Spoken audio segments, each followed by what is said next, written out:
premier tome de la collection de 6 albums consacrés à l'histoire du Grand Genève est un livre illustré, assorti de jeux et d'énigmes, un album de littérature loisir retraçant l'épopée de Jules César et des Helvètes. Une épopée pleine de rebondissements, un format original pour découvrir l'histoire régionale transfrontalière, son objectif étant de favoriser l'accès à l'histoire locale. Car la collection affiche ses ambitions, redonner du sens et de l'épaisseur à une agglomération qui partage une histoire commune, riche de plusieurs siècles, et de poser les jalons d'une identité collective garante de la cohésion sociale. La grande idée, c'est de montrer simplement qu'il y a une histoire commune qui est déjà riche de plusieurs millénaires même, et de montrer que finalement la frontière, elle a bougé, elle a toujours bougé au fil des siècles. Alors dans l'époque antique, Genève du coup était du côté à l'Aubroge.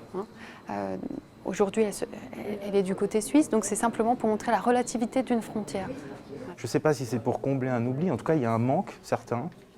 On n'a pas assez parlé de ce qui faisait la proximité des cultures savoyardes avec la culture genevoise, vaudoise, de toute la région dans son ensemble.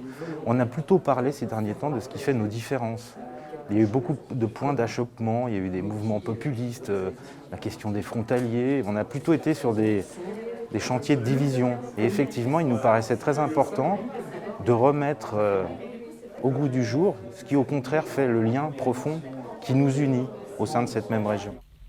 3850 exemplaires seront distribués aux enseignants et aux élèves des 173 écoles primaires publiques des 117 communes du Genevois français pour la rentrée scolaire 2021-2022. À ce jour, le tome 1 sera également distribué à certains élèves du canton de Genève, l'association des communes genevoises apportant son soutien à ce projet. Ce n'est pas une urgence, je crois que c'est un besoin, c'est un souhait. La population souhaite connaître mieux son histoire et on est dans des phases qui sont un peu de savoir d'où on vient, quel est le territoire, avec la globalisation qui a eu lieu, avec la pandémie qui est venue. Les gens veulent connaître aussi le territoire où ils viennent s'établir, avec une région qui est extrêmement dynamique, et de pouvoir s'intégrer.